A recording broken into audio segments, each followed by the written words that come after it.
Transportation is an overlooked barrier to economic mobility.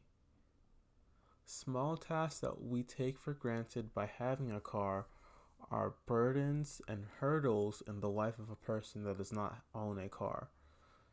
Something like going to the grocery store to pick up groceries, going to a medical appointment, going to a court date, or going to a job interview suddenly becomes a hurdle. You have to worry about if the bus is going to be there on time.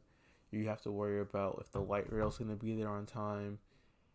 And there's some things that you can't afford to be late to. Being late to that job interview is the difference between you getting the job and you not getting the job. And that could be a difference between feeding your family and not feeding your family. And it all comes down to maybe the bus was 5 minutes late, so you showed up late or something like that. So our solution to people with a need for transportation is a assistance program that works through three different ways. We have a ride sharing vouchers, we have carpool, and then we have a driver service. So as far as the ride sharing vouchers go, we can figure out a certain amount to give to a person on a case by case basis.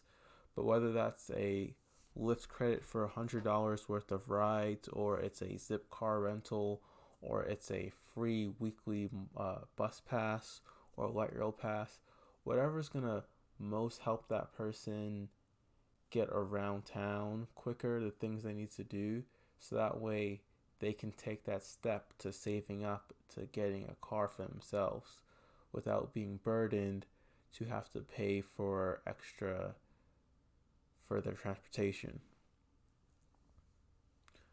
As far as a carpool would go, we could find some volunteers that would be willing to drive someone close to where they work. For example, if someone was 10 minutes away from you, you could go pick them up and drop them off on your way to work. But we need to find out a community of people willing to share their cars.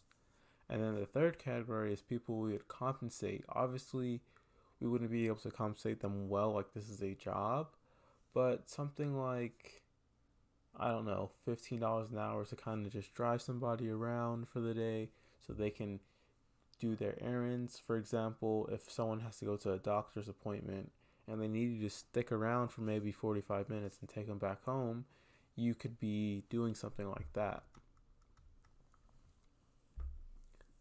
And another part of the program we'd want is people that don't have jobs and they need a ride to get to the job, but they also may need clothes or they need a resume to apply for that job. So we could have work into the app a resume builder where they just type in their information and some of their job descriptions, and it'll pop up a resume where they can just send in onto different job boards like Indeed or something like that.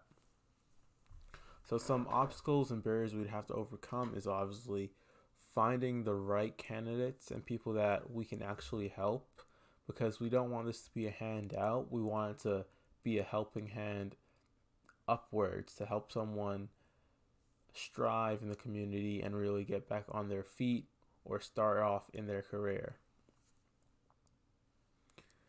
One thing we'd have to do is work with other nonprofits that have already identified people that may be in need of this, so that way we don't necessarily have to do all of the groundwork ourselves. So the big outcomes for this program would be making people more economically mobile by making them, in fact, more mobile in the community and being able to get around, whether that's food credits or something to that effect where we can pay for the delivery of food to their homes, so that way they don't need to drive to the grocery store or something like that. Whatever barriers around transportation that they may have because of their lack of having a car or other reliable transportation, we will help them out, because a lot of people don't even live near a bus route, and it's bad enough to spend an hour and a half getting somewhere when you live close to a bus route, but it's much, much worse when you live far away from a bus route and you're kind of stranded. Thank you.